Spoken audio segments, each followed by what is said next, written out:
Hello, this is a sermon for the 30th of April 2023. That will be the fourth Sunday of Easter, Year A. And our readings are Ezekiel 34, verses 11 to 15, 1 Peter chapter 2, verses 19 to 25, and John's Gospel chapter 10, verses 1 to 10. I once rescued a sheep. I know that will not sound very remarkable from someone who lives in New Zealand, but residing in Auckland, I see no more of sheep than any other urban dweller across the world. I remember hosting some Australian friends when we lived in England, and how eager they were to take photos, not of our beautiful old architecture, but of sweet young lambs. They explained that Australia had many sheep, but being such a vast country, they had never been as close to a lamb before as they were when they were driving through the English Lake District. The sheep I rescued had got its leg caught in the supporting stanchions of a feeding trough. I went up to it, threaded its leg back through the metal bars, and off it trotted. I felt really heroic. It gives you an insanely good feeling to help an animal out of a predicament. I can see why the image is used so often in the Bible. Not only is meeting a living sheep rather dependent upon your culture, so too is your opinion of them. Cultures develop their own traditional pictures of animal characteristics. In my culture, owls are wise, cats are aloof, dogs are loyal friends, foxes are cunning, and sheep are, well, to be frank, stupid, frightened, lacking in any personal qualities, and dumbly compliant. No one wants to be likened to a sheep. So, to understand the imagery of the Bible, we need to think in their cultural terms about sheep and not in ours. You see, the flock could easily represent the bulk of the family or village wealth. Imagine the contents of your bank account and pension fund wandering the hills around your place in woolly jumpers, and you'll get the idea. Usually, Israel is said to be God's flock because, like sheep, they are valuable but vulnerable. They are defenseless and surrounded by aggressive wolves ready to devour them, such as Egypt, Assyria, Babylon, Greece, and Rome. We are aware of such references as Isaiah chapter 53, "All we like sheep have gone astray," or of Jesus' warning, "I am sending you out like lambs among wolves."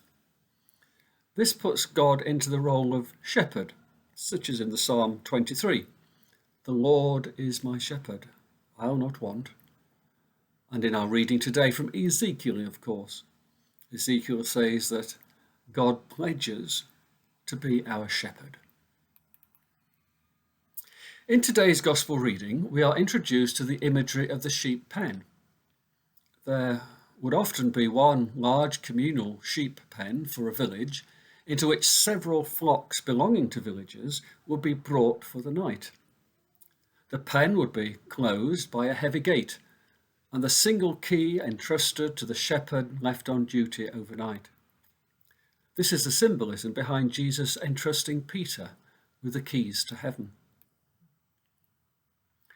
In the morning, each shepherd would come to collect his flock. He would stand at the gate and call, and recognizing his voice, his own sheep would come out and follow him to the pasture. Most of us would assume sheep are too stupid to recognize anything beyond a blade of grass, let alone a person's voice. Well, that just shows you how much more the Bible knows about these things than we do. In the summer months, the flocks would be taken further away from the village into the hills, onto the high pasture, like the shepherds still out in the hills around Bethlehem when Jesus was born.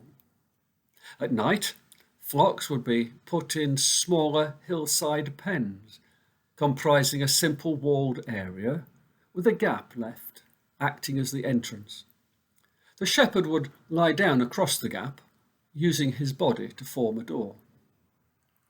Jesus said he was the true door of the sheepfold, and that no one can find spiritual pasture except through him and following his voice. No one can enter the sheepfold and join the flock except through him. When Jesus refers to himself as the Good Shepherd, he is recalling the prophet Ezekiel chapter 34, verses 1 to 16, which speaks of the unfaithful shepherds of Israel, the priests and religious leaders who have failed in their duties and who will one day be replaced. We read in Ezekiel, "Woe to the shepherds of Israel who only take care of themselves. I will remove them from tending my flock. I will rescue my flock. I will search for my sheep and look after them. I will bring them into their own land. I will pasture them. I will search for the lost and bring back the strays. I will bind up the injured and strengthen the weak." Jesus is asserting his messianic role in this imagery.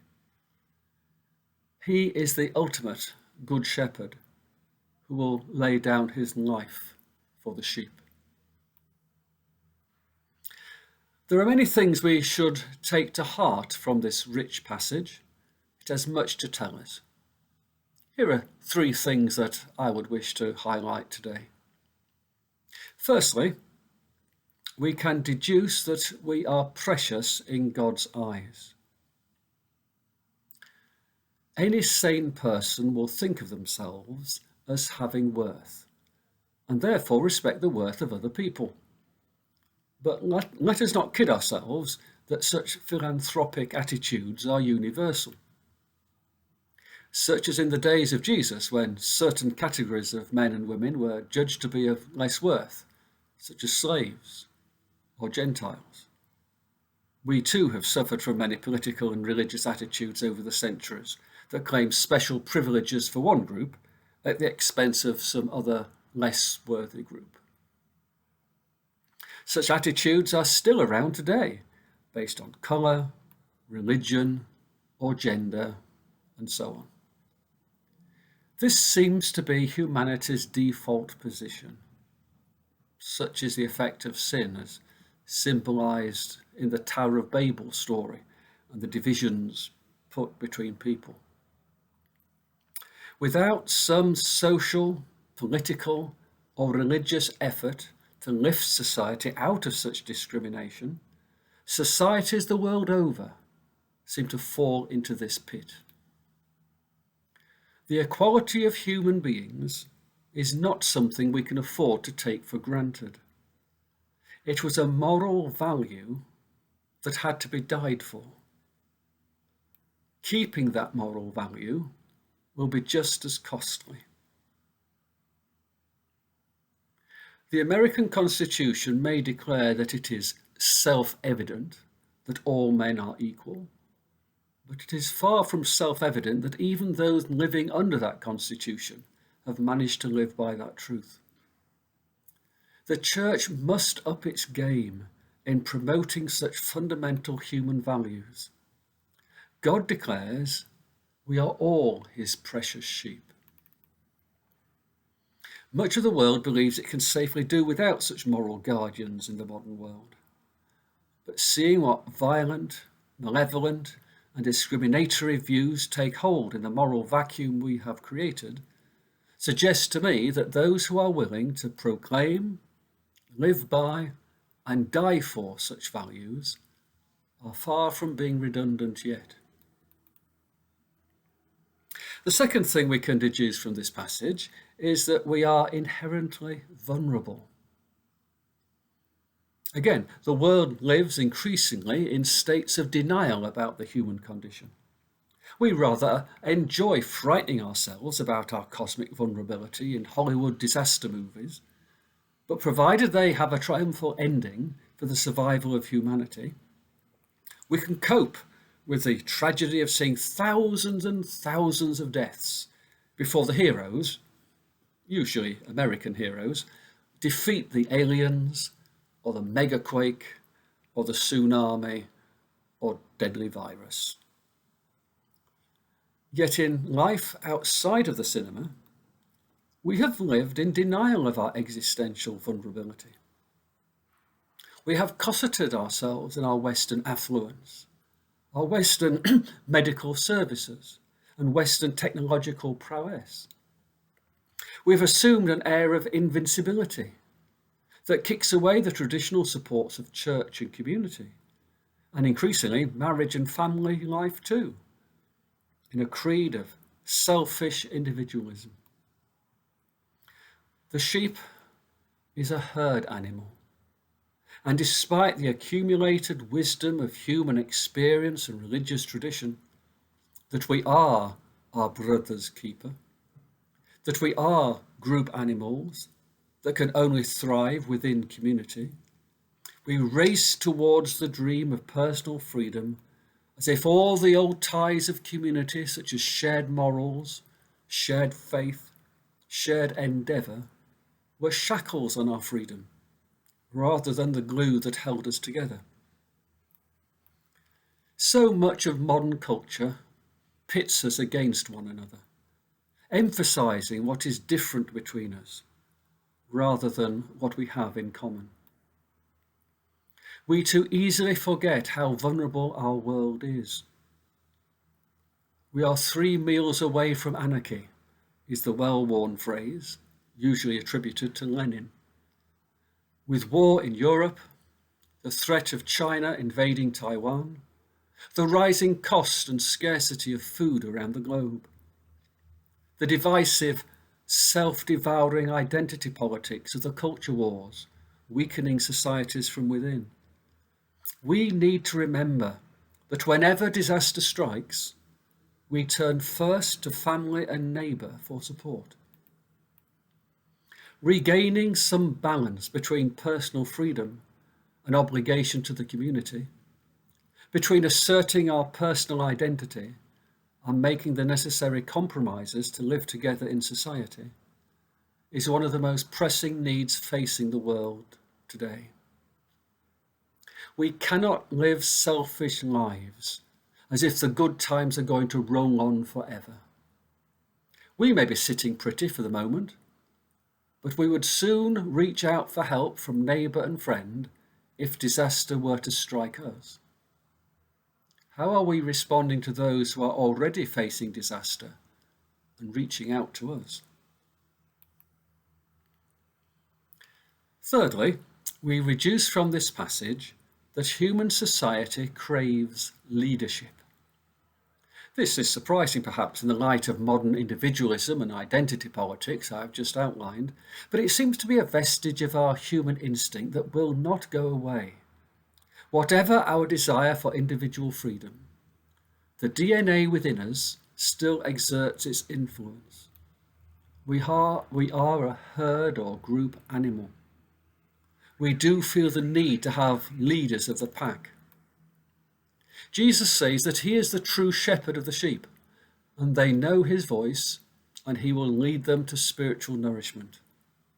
Those who put themselves forward as shepherds of the flock are false prophets, who enter the sheepfold over the wall and bring only confusion and terror.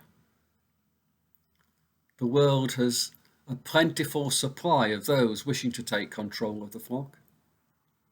TikTok is teeming with such influencers. Pop idols, film stars, sporting heroes, political demagogues, all in their own way, testify to this deep human need to have someone to lead the pack.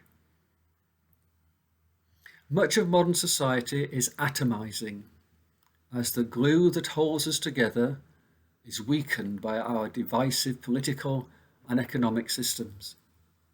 But the need to have a pack leader, never quite goes away. We can all think of a string of rather dubious leaders of the pack that many of us have chosen across the world over the centuries.